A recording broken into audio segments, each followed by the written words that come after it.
Chapter 3 exercise 3.6 का पहला question कर रहे थे हम। 6 पार्ट उसके हो गए। देखो 7th पार्ट भी वैसे ही करना है, लेकिन करना क्या है इसमें थोड़ा अलग ये है कि जब हम दोबारा इसमें वैल्यू पुट करेंगे ना यहाँ पर, तो हमें एक्स वाई की वैल्यू नहीं आएगी, फिर से एक और इक्वेशन बन जाएंगी, मतलब दो और इक्वेशन बन जाएंगी फिर से। देखो अभी करते हैं। सबसे पहला काम क्या है कि देखो क्या 1/x plus Y 1/x plus Y दोनों में है, 1/x माइनस वाई दोनों में है, 1/x माइनस वाई है ना, तो दोनों में 1/x प्लस वाई और x माइनस वाई कॉमन ले लेंगे। कॉमन लेने का मतलब रिप्लेस कर देंगे। यहां पर जो भी दोनों में कॉमन है ना उसको रिप्लेस कर देते हैं किससे, ए बी एस टी कुछ भी मान सकते हो आप। तो मैं मानता हूं लेट, माना, ऊपर वाले क्वेश्चन में भी तो ऐसे किया था, वहां पर 1/x मानते थे, यहां पर हम 1/x प्लस वाई मान लेंगे। क्या जा रहा है x प्लस वाई बराबर ए, ठीक, और 1/x माइनस वाई बराबर बी। कोई डाउट? 1/x प्लस वाई को a मान लिया, 1/x माइनस वाई को b मान लिया, ठीक है। इसे आप इक्वेशन 3 मान लीजिए। अब एक बात समझिए जरा, क्या कि इसकी वैल्यू दोबारा इसमें भरनी होती है, तब सीधे वही काम करेंगे, पुटिंग वैल्यू ऑफ या putting value from 3 in 1 and 2, मतलब 3 में से 1 और 2 में मान रखने पर। अब देखिए 1 और 2 में देखो 1/x प्लस वाई तो हो गया a। एक बात समझ में आ रही है, 10 गुना में 1/x प्लस वाई, मैंने क्या कहा, जो माना है ना उसको अलग कर दीजिए एक बार। तो 1/x प्लस वाई अलग हो गया तो 10 बचा इधर, और इसकी जगह मैंने a रख दिया तो क्या बचा, 10a बचता है, तो यहां पर 10a बचेगा। ऐसे ही यहां पर क्या बचेगा, 10a के साथ यहां पर बचेगा 2b। सिंपल है ना भाई, बस इसकी जगह 1/x माइनस वाई की जगह b आ जाएगा और 2b बचेगा, बराबर में तो 4 बचेगा ही। इक्वेशन 4 हो गई आपकी। ऐसी अगला आपका ये 15a बचेगा माइनस 5b बराबर माइनस का 2, बस हो गया। पहले हमने a और b माना था तो उसको रिप्लेस कर दिया यहाँ पर। अब देखिए उसके बाद क्या इक्वेशन को सोल्व करना है। कैसे सोल्व होगा जरा देखो, तो सिंपल है भाई, ये 10 है ये 15 है, दोनों एक दूसरे के बराबर हो नहीं सकते किसी एक को गुणा करके। कहने मतलब इसको गुणा करो या इसको गुणा करो तो बराबर नहीं हो पाएंगे। ऐसे ये 2 और ये 5 ये भी एक दूसरे के बराबर नहीं हो पाएंगे, ना 2 को 5 बना सकता ना 5 को 2 बना सकता। तो आप सिंपल क्या करेंगे, दोनों इक्वेशन की मल्टीप्लाई कर देंगे। तो सपोज 4 की मल्टीप्लाई किससे करें, तो एक बात समझो, या 10 को बनाना है क्या 15 या 15 को 10, तो दोनों तो नहीं बन सकते, लेकिन एक बात सोचो, दोनों 30 तो बन सकते हैं ना। याद रखना, दोनों को 10 15 तो नहीं बना सकते, लेकिन दोनों को 30 बना सकते हैं। कैसे, इसकी 3 से मल्टीप्लाई करके इसकी 2 से। हमारा यही तो काम है, ए या बी में से कोई सा एक दोनों इक्वेशन का बिल्कुल बराबर आ जाए। तो इसको 3 से मल्टीप्लाई कर देंगे, इसको 2 से कर देंगे। तो आप इसको करेंगे, अच्छा यहां पर हाँ ठीक है, चलो इसको करते हैं किससे, 3 से कर दिया।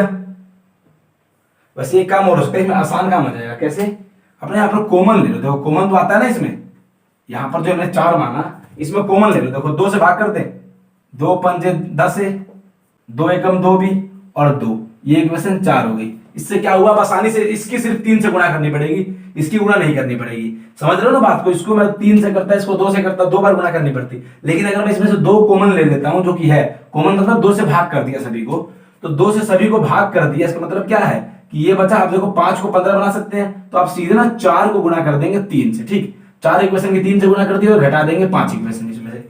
अब देखिए इसको 3 से करेंगे तो 15a, इसको 3 से करेंगे 3b, इसको 3 से करेंगे 6, 3 से कर रहे हैं ना। अब ये ऐसे कैसे लिखा जाएगा, 15a माइनस 5b बराबर -2 हो गया।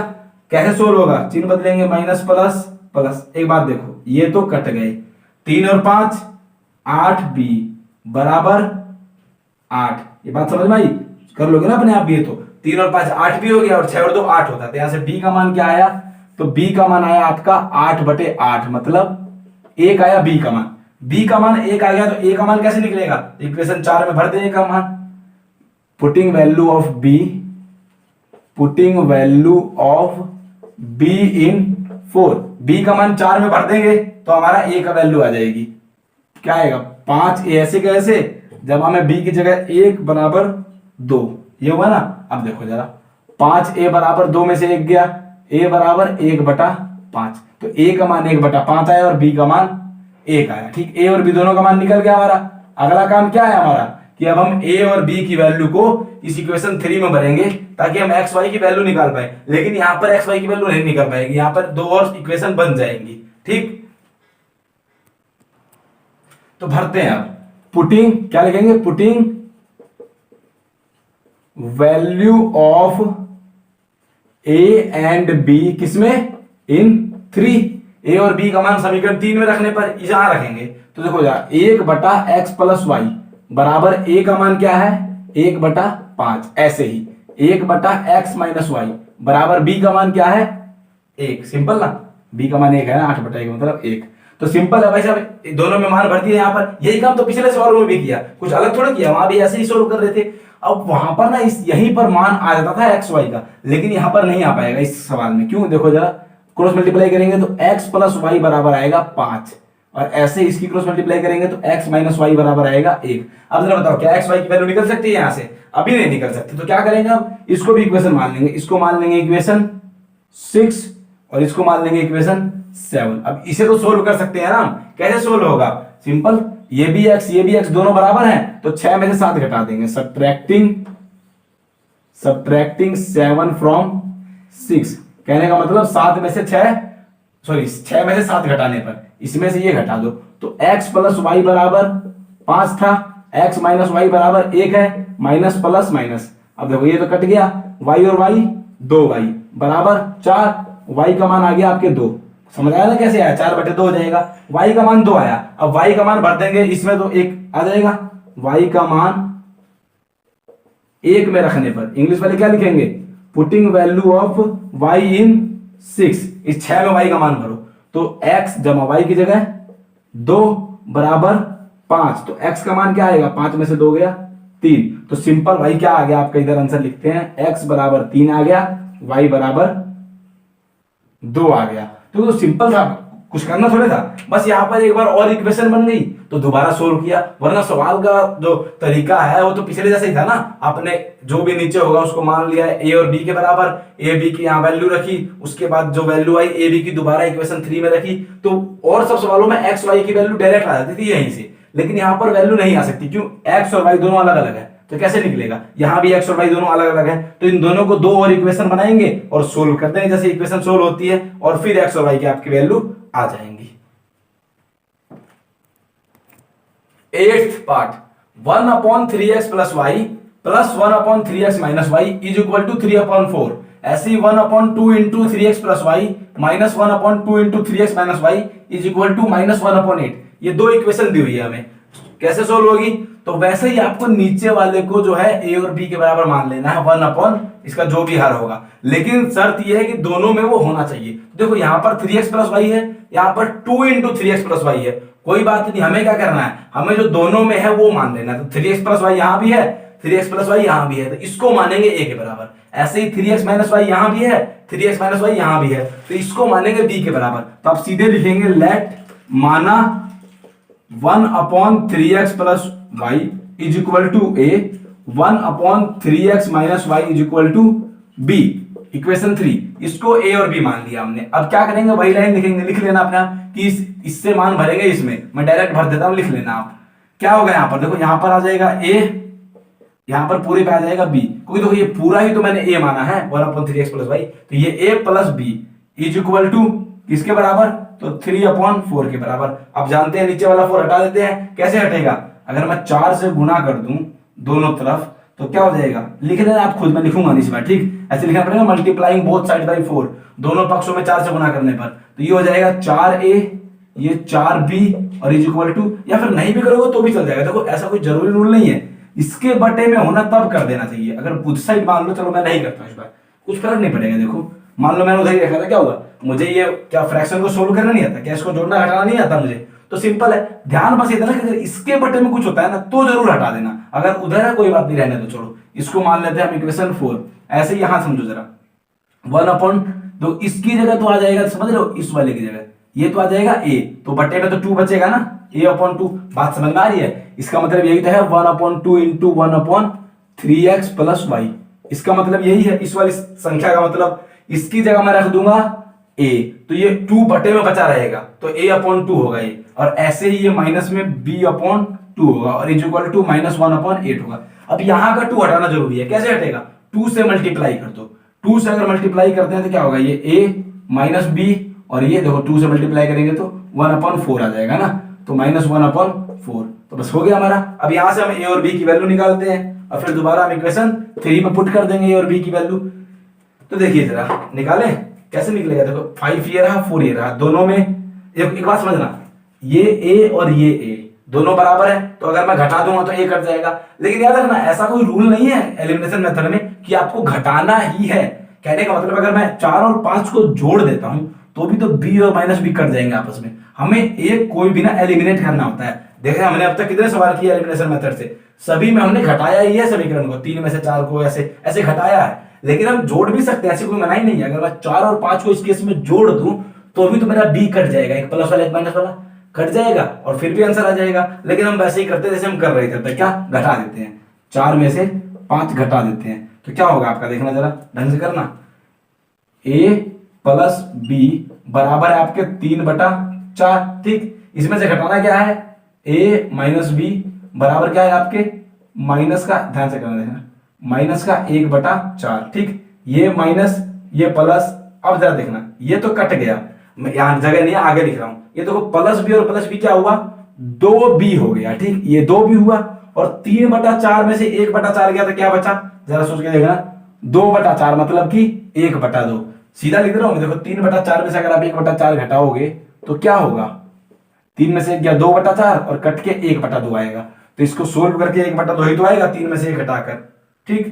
लेकिन हाँ एक काम करना, गलती होगी क्या, यहां तो हमें बाद में चिन्ह भी तो बदलेगा, ये प्लस माइनस वाला है तो प्लस हो जाएगा। तो 3/4 में 1/4 जोड़ेंगे, 3/4 में 1/4 जोड़ेंगे तो 1 आएगा आपका, ठीक, 4/4 और फिर b का मान 1/2 आएगा। यहां देखो भूल गए थे हम क्या, कि अगर यहाँ पर माइनस का प्लस हुआ तो माइनस वाला भी तो प्लस ही होगा ना, नीचे वाले सभी का चिन्ह बदलते हैं। b की वैल्यू आई 1/2, अब b की वैल्यू भर दो इक्वेशन 4 में तो आ जाएगी आपकी a की value, putting value of b इन 4 में रख देता हूं, चलो b का मान, तो a तो ऐसे का ऐसे, b की जगह रख देंगे 1/2 इज इक्वल टू 3/4। अब एक बात समझना, a की वैल्यू निकालोगे आप 3/4 माइनस 1/2, इसको सोल्व करो जरा, 4 और 2 का एलसीएम 4 आएगा तो 3 माइनस 2 2 जा 4 होता है तो 2 एकम 2 हो जाएगा, तो ये 1/4 आया। देखो समझ आई बात, a का मान ये आया और b का मान ये आया, b का मान 1/2 आया और a का मान 1/4 आया, दोनों का वैल्यू निकल गई। अगला काम a और b की वैल्यू इक्वेशन 3 में पुट करनी, तो वही लिख देना, पुटिंग वैल्यू ऑफ a और b है इन इक्वेशन 3। अब मैं डायरेक्ट पुट करता हूं, 1/3x जमा y बराबर क्या है, तो 1/3x जमा y बराबर है हमारा a के, और a क्या आया है 1/4। ऐसे ही 1/3x माइनस y बराबर क्या है, तो b मतलब 1/2, क्रॉस मल्टीप्लाई होगी तो 3x प्लस y बराबर 4, समीकरण 6 हो जाएगी ये। ऐसे ही ये 3x माइनस y बराबर 2, समीकरण 7 हो जाएगी। क्या आप इन दोनों को हल करके x y की वैल्यू नहीं निकाल सकते, तो बस आप इन दोनों को और आगे हल करेंगे और x y की वैल्यू आ जाएगी। कैसे हल होगा, दोनों को घटा देंगे, एक वैल्यू आएगी, दोबारा इसमें पुट करेंगे तो दूसरी वैल्यू आ जाएगी, तो बस x y की वैल्यू निकालनी है, पिछले जैसा ही है कुछ, ठीक। तो ये क्वेश्चन भी कर लेना आप। क्वेश्चन नंबर 2, इसमें आपको समीकरण बनानी है और हल करनी है, जैसा आप पिछले एक्सरसाइज में भी करते आए हैं, स्टेटमेंट से समीकरण बनानी है, इक्वेशन बनाना है और सोल्व करना है उसको। अब देखिए जरा पढ़ते हैं, पहले क्या दिया है, Ritu can row downstream 20 kilometre in 2 hours. Ritu जो है ना, रो मतलब तैर सकती है, डाउन स्ट्रीम, डाउन स्ट्रीम का मतलब क्या होता है समझना जरा पहले। 2 स्ट्रीम होती है, स्ट्रीम मतलब होता है धारा, और डाउन और अप का मतलब होगा, डाउन मतलब उसके साथ चल रही है और अप मतलब उसके अगेंस्ट चल रही है। अब कुछ ऊपर चढ़ने का मतलब क्या होता है कि विरोध करना किसी चीज का, और नीचे मतलब आसानी से चली जाएगी। तो डाउन का मतलब धारा के साथ, अप का मतलब धारा के विपरीत, ठीक। तो डाउन स्ट्रीम वो 20 किलोमीटर चलती है 2 आवर्स में, 2 घंटे में। अप स्ट्रीम वह 4 किलोमीटर चलती है 2 आवर्स में। अब बोला find her speed of rowing in still water, उसकी स्पीड क्या है रोइंग की, तैरने की स्टिल वाटर में, मतलब अगर पानी ना बहे, पानी बिल्कुल स्टिल है, तब उसकी चाल क्या है। क्योंकि देखिए 20 किलोमीटर जो 2 घंटे में चलती है, तो इसका मतलब क्या है 10 किलोमीटर पर आवर चाल आ गई ना, स्पीड निकालना तो आता होगा, लेकिन वो इसकी चाल नहीं है, वो तो डाउन स्ट्रीम है ना, स्ट्रीम के साथ जा रही है, तो वो तो साथ में स्ट्रीम की भी चाल हो जाएगी। बात समझ आ रही है ना। मान लो आप कुछ स्पीड से चल रहे हो, कुछ पानी स्पीड से चल रहा है, तो आपकी स्पीड तो दुगनी हो जाएगी जब उसके साथ चलोगे तो, और यही अपोजिट चलोगे, विपरीत चलोगे उसके, तो और आपकी स्पीड कम हो जाएगी। सिंपल सी बात है, समझो मान लो कि 10 किलोमीटर स्पीड से आप तैर रहे हो और मान लो कि 20 किलोमीटर की स्पीड से पानी बह रहा है, तो आपकी जब आप पानी के साथ जाओगे तो सीधी बात है 10 आपकी 20 उसकी मिलकर 30 किलोमीटर स्पीड से आप आगे बढ़ोगे। वही अगर उल्टा जाओगे तो स्पीड कम हो जाएगी, और अगर आपसे तेज पानी बह रहा है तो आप आगे भी नहीं जा पाओगे, सीधा बात है। तो वही मेरे को बोला है कि स्टिल वाटर में मगर अगर पानी ना चले तब उसकी स्पीड क्या है और करंट की स्पीड क्या है, मतलब कि धारा की स्पीड क्या है।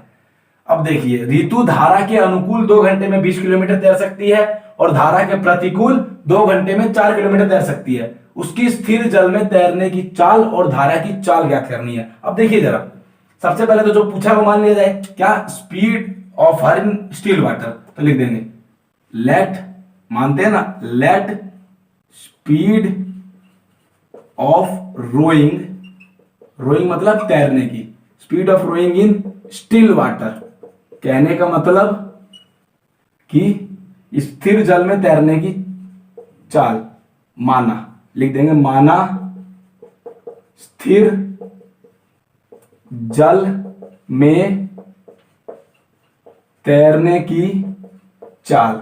तो चाल क्या मानते हैं, x किलोमीटर प्रति घंटा, यही मानते हैं ना चाल। तो मान लिया x किलोमीटर प्रति घंटा ये धारा में स्थिर जल में चाल है इसकी, कहने का मतलब जब धारा नहीं बह रही हो जब इसकी चाल कितनी है, x किलोमीटर।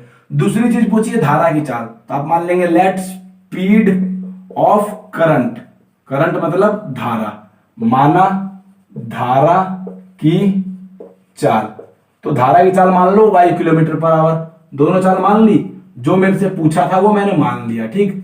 अब मुझे देखो 2 केस दिए हुए हैं, एक बार धारा के अनुकूल चल रही है, एक बार धारा के प्रतिकूल चल रही है, और इन दोनों से ही मुझे मिलेगी 2 इक्वेशंस। कैसे, पहले लिखते हैं कि डाउनस्ट्रीम,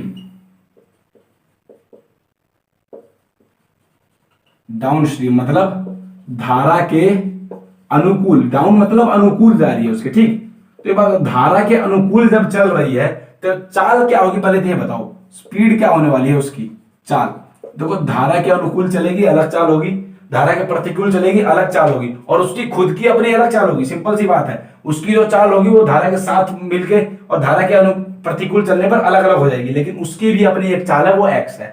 मुझे बताओ धारा के अनुकूल चल रही है, इसका मतलब क्या, अभी समझाया मैंने कि धारा के अनुकूल चलने का मतलब ये होता है कि पानी ऐसे बह रहा है तो वो भी धारा के साथ ही चलेगी, समझ गए, अप डाउन स्ट्रीम चलेगी, तो उसकी और धारा की स्पीड मिल जाएगी ना, तो उसकी चाल क्या होगी, तो उसकी थी x, धारा की थी y, तो दोनों की मिल जाएगी, तो x plus Y kilometre per hour, यही तो होगी उसकी चाल। धारा के अनुकूल चलने पर यही तो उसकी चाल हो जाएगी, जुड़ जाएगी दोनों चालें।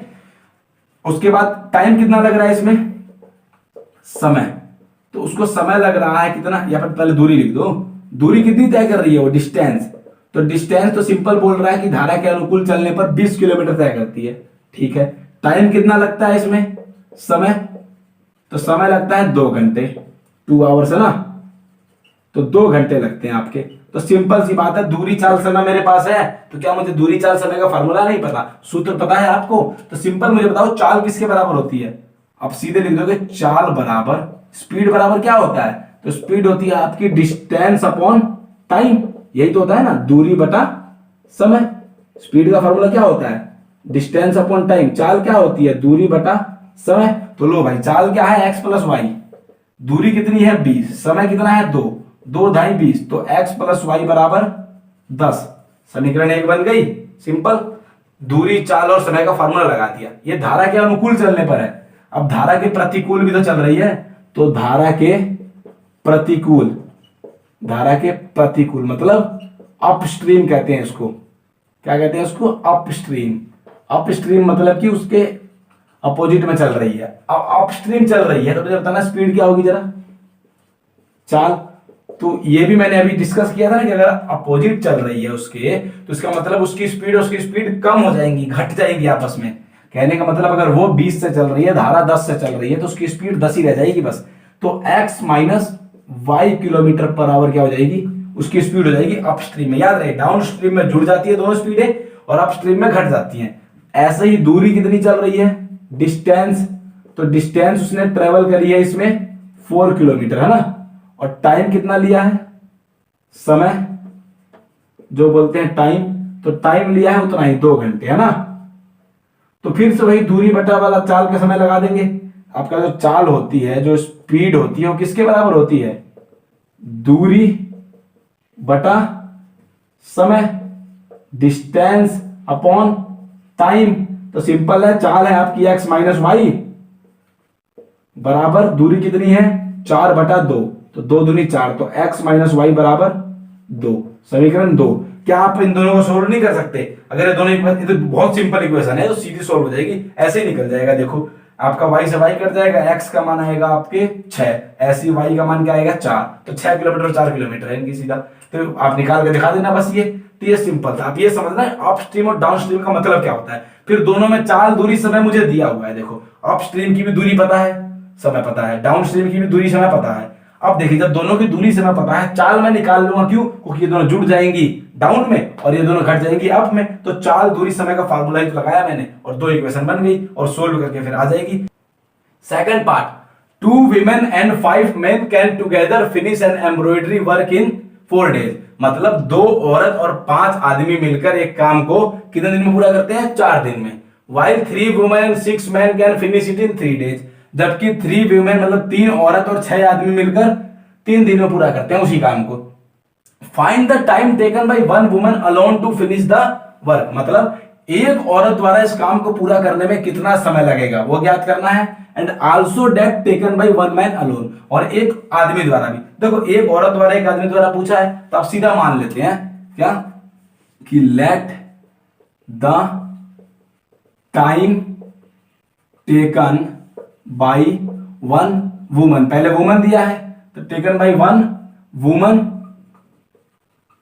टू फिनिश वर्क, है ना, to finish the work. Hindi में क्या लिखेंगे, माना एक औरत द्वारा काम पूरा करने में लगा समय, है ना, काम पूरा करने में लगा समय। अब देखो एक औरत द्वारा कितना मान लेंगे, तो सिंपल मान लेंगे x डेज, दिन में दे रखा है ना आंकड़ा, तो x दिन मानेंगे, याद रहे इकाई वही मानते हैं जो दी होती है, x दिन हो जाएगा आपका। अब उसके बाद एक मैन का मानेंगे, ऐसे ही आप ऐसे लिख देंगे time taken by 1 man, man हो जाएगा। अब की बार एक आदमी का मान लेंगे अब, ठीक, बाकी सारी वही लाइन ऐसे की ऐसी, ये मान लिया वाई डेज हो गया आपका, है ना, वाई दिन हो गया। अब एक बात बताइए जरा, ये एक्स डेज एक वाई डेज हो गया, लेकिन हमें तो ये बताना है ना कि उनको एक आदमी को कितना टाइम लगेगा पूरा करने में। तो इसके लिए एक बात याद रखो, सबसे पहले हमें क्या निकालना पड़ेगा। देखो वैसे भी ना, कभी भी जब ऐसे पूछे ना कि 2 आदमी, 5 आदमी या फिर इतने आदमी मिलके काम करते हैं, फिर पूछ ले एक आदमी को कितना टाइम लगेगा, तो हमेशा पहले उस आदमी का एक दिन का काम निकालना पड़ता है। कहने का मतलब औरत द्वारा एक दिन का काम और आदमी द्वारा एक दिन का काम निकालना पड़ेगा आपको। तो कैसे निकालेंगे, सबसे पहले आप लिखेंगे कि औरत द्वारा तो work done by 1 woman in 1 day. कहने का मतलब एक औरत द्वारा या फिर एक औरत एक दिन में काम करती है। तो एक दिन में कितना काम करती है, तो एक बड़ी सिंपल सी बात है, बताओ औरत को कुल कितना टाइम लगता है, तो x डेज माना ना मैंने। देखो एक सिंपल सी बात छोड़ो, x को छोड़ो, मान लो मैं कहता हूं कि एक औरत को ना 4 दिन लगते हैं काम करने में, ठीक। एक औरत को, जैसे यहां पर मैंने एक औरत को x दिन माना, तो यहां पर मानते हैं एक औरत को 4 दिन लगते हैं। तो अगर एक औरत को 4 दिन लगते हैं काम करने में, तो एक दिन का काम क्या होगा, तो बहुत सिंपल नहीं है। देखो 4 लगते हैं तो 1/4 एक दिन का, अगले दिन का 1/4, अगले दिन का 1/4, अगले दिन का 1/4। देखो 4 दिन में 4/4 मतलब पूरा एक काम हो जाएगा। समझ में आई बात, कि मतलब जितने दिन काम करने में लगते हैं, एक दिन का काम 1/, वही तो होता है। अगर 4 दिन लगते हैं तो एक दिन का काम 1/4 होता है। अगर 6 दिन लगते हैं तो एक दिन का काम 1/6 होता है। और अगर 8 दिन लगते हैं तो एक दिन का काम 1/8 होता है। तो अगर औरत को कितने टाइम लग रहा है, अगर औरत को x दिन लग रहे हैं पूरा काम करने में, तो एक दिन का काम क्या होगा, 1/x ही तो होगा। एक दिन का काम क्या होगा उसका, 1/x हो गया एक दिन का काम। ऐसे ही एक मैन का क्या होगा एक दिन का काम, तो एक आदमी का भी तो वही होगा। अगर उसको कुल y दिन लगते हैं तो एक दिन का काम क्या होगा, 1/22। ये दोनों का एक दिन का काम निकाला है मैंने। अब इससे हम इक्वेशन बनाएंगे, ध्यान से देखना कैसे बनाएंगे। सबसे पहले लिखेंगे अकॉर्डिंग टू फर्स्ट कंडीशन, वही लाइन, पहली शर्त के अनुसार। तो एक बात बताओ, पहली शर्त में क्या कह रहा है कि 2 औरत और 5 आदमी मिलकर काम पूरा करने में लेते हैं 4 दिन, है ना। तो एक बात बताओ, 2 औरत और 5 आदमी यहां पर 4 दिन काम कर रहे हैं ना। 2 औरत और 5 आदमी 4 दिन काम कर रहे हैं, और मुझे आदमी और औरत का, एक आदमी औरत का एक दिन का काम पता है। एक बात बताओ, अगर एक औरत एक दिन में 1/x काम करती है, तो 2 औरत कितना काम करेंगी, 2/x। कोई डाउट भाई, एक दिन में 2 औरत कितना काम करेंगी, मुझे ये लिखना है। तो देखो, एक औरत तो काम करती है 1/x एक दिन में, तो 2 औरत कितना काम करेगी, 2/x, प्लस में एक दिन में एक आदमी काम करता है 1/y, तो 5 आदमी कितना काम करेंगे, तो 5/y। देखो एक आदमी का काम जो है, तो 5 आदमी से गुणा कर देंगे, 5 आदमी का काम आ जाएगा। अब ठीक है, अब यही काम कितने दिन होता है, ये देखो, ये 2 आदमी और ये 5 दिन, 2 आदमी सॉरी 2 औरत और 5 आदमी, ये दोनों काम कर रहे हैं। कितने दिन कर रहे हैं, देखो 4 दिन कर रहे हैं ना, तो 4 से गुना भी होगा। कहने का मतलब, जैसे मान लो अगर ये एक दिन में 1/4 काम करता है और 4 दिन में कितना करेगा, 4 गुना 1/4। तो वही काम तो कर रहा हूं यहां पर कि 2 औरत इतना काम करती हैं एक दिन में, 5 आदमी इतना काम करते हैं एक दिन में, और काम कितना चलता है, 4 दिन, तब जाके कितना काम पूरा होता है, तो एक। देखो काम टोटल तो एक ही था ना, एक काम पूरा करना था, 4 दिन में पूरा हुआ। अब इसके अंदर मल्टीप्लाई कर देंगे तो 8/x 20/y और 1 आ गया आपका, ये इक्वेशन 1 हो गई। अब देखो मैं यहां पर दूसरी कंडीशन लिखता हूं, अकॉर्डिंग टू सेकंड कंडीशन। तो अकॉर्डिंग टू सेकंड कंडीशन जरा बताओ दूसरी शर्त के अनुसार क्या कह रहा है। तो दूसरी शर्त भी सेम है, 3 औरत और 6 आदमी काम करते हैं पहले तो एक बात बताओ, 3 औरत कितना काम करेंगी, एक औरत 1/x काम करती है, तो 3 औरत 3 से गुना हो जाएगी, 3/x काम करेगी। एक ऐसे ही एक आदमी 1/y काम करता है, तो 6 आदमी 6/y काम करेंगे। देखो ये 3 औरत और 6 आदमी का एक दिन का काम है, और काम कितने दिन चल रहा है दूसरी शर्त में, 3 दिन चल रहा है।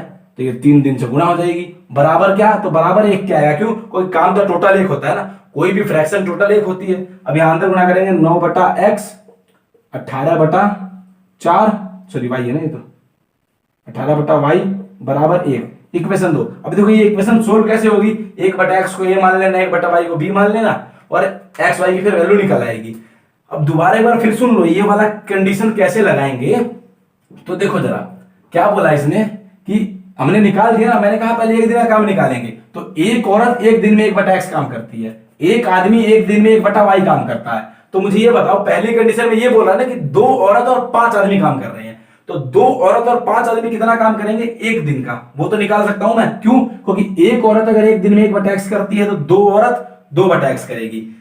अगर एक आदमी 1/y काम करता है, तो 5 आदमी 5/y काम करेंगे। तो ये 2 औरत और 5 आदमी का काम आ गया कितने दिन का, एक दिन का। क्यों, क्योंकि एक दिन का तो काम है ये। तो ये 2 औरत और 5 आदमी का एक दिन का काम आ गया, उसकी गुणा करूंगा 4 से। क्यों, क्योंकि 4 दिन काम करते हैं वो, तो 4 से गुणा करूं तब जाके बराबर में एक काम पूरा हो जाता है। फ्रैक्शन टोटल क्या होती है, 1, तो एक काम पूरा हो गया, तो इसको अंदर मल्टीप्लाई कर दिया और इक्वेशन बन गई। सेम प्रोसेस यहां फॉलो किया हमने। क्या, 3 औरत थी, तो 3 औरत का काम 3/x हुआ, 6 आदमी का काम 6/y हुआ, और ये एक दिन का काम हो रहा है, तो 3 दिन के लिए 3 से गुणा कर देंगे, बराबर में 1 होगा फिर से। क्यों, क्योंकि टोटल काम 1 होता है। अब यहां से x y की वैल्यू निकाल दोगे आप, तो पता चल जाएगा कि एक औरत को कितना टाइम लगता है और एक आदमी को कितना टाइम लगता है, बस।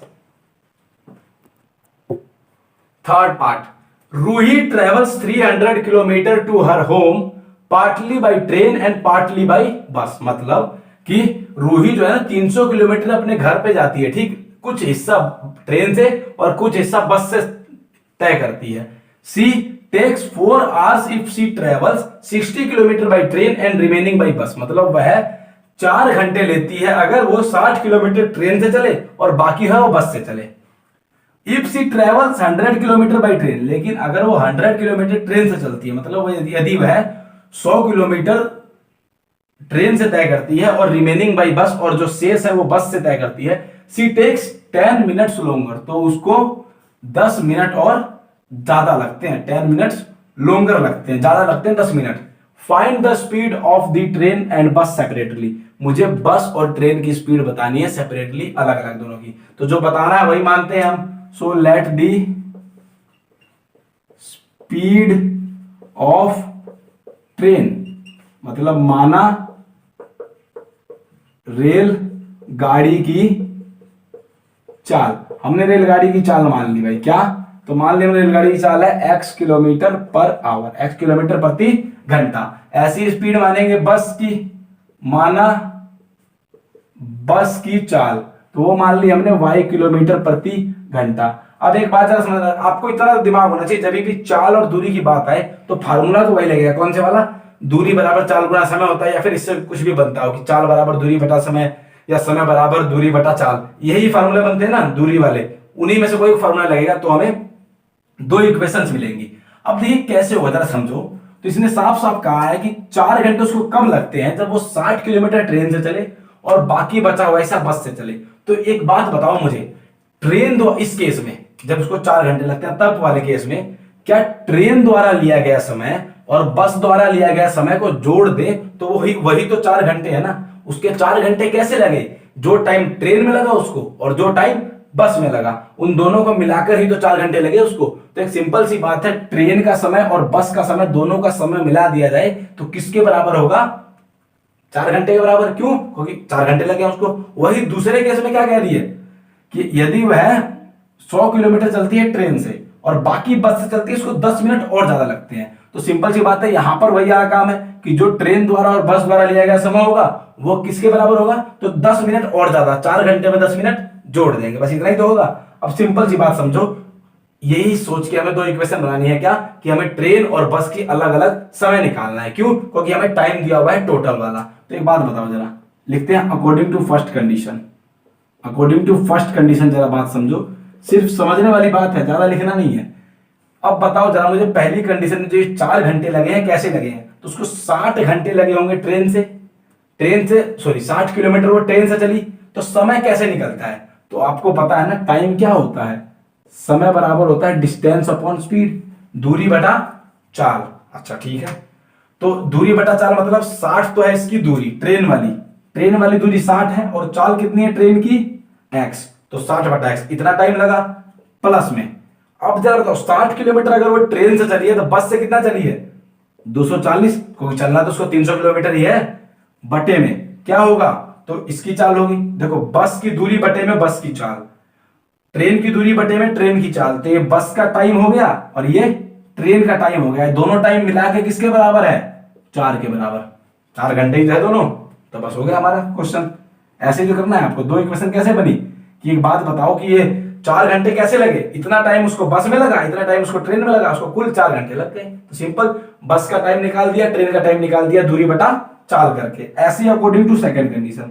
एक और कंडीशन है क्या कि अगर वो 100 किलोमीटर ट्रेन से चलती है और बाकी बस से, तो वही वाला काम करेंगे। 100 किलोमीटर ट्रेन का मतलब 100 बटा x समय लगा होगा उसको, टाइम कैसे निकालते हैं ना, दूरी बटा चाल।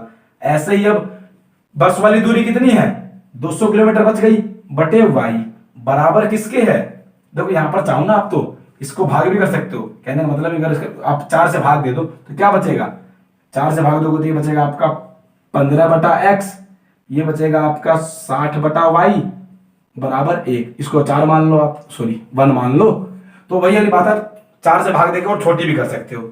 ऐसे याद रखो बराबर किसके, अब ये समझना जरा, उसको कितना टाइम लगता है जब वो 100 किलोमीटर ट्रेन से और 200 किलोमीटर बस से चलती है? 10 मिनट और ज्यादा। तो 4 घंटे तो ये है ही, प्लस में 10 मिनट। 10 मिनट का मतलब 10 बटा 60 घंटे, क्योंकि घंटे में तो घंटे वाला समय जुड़ेगा ना, मिनट थोड़े जुड़ जाएगा। तो इसको मैंने घंटे में बदल दिया, आवर्स में बदल दिया।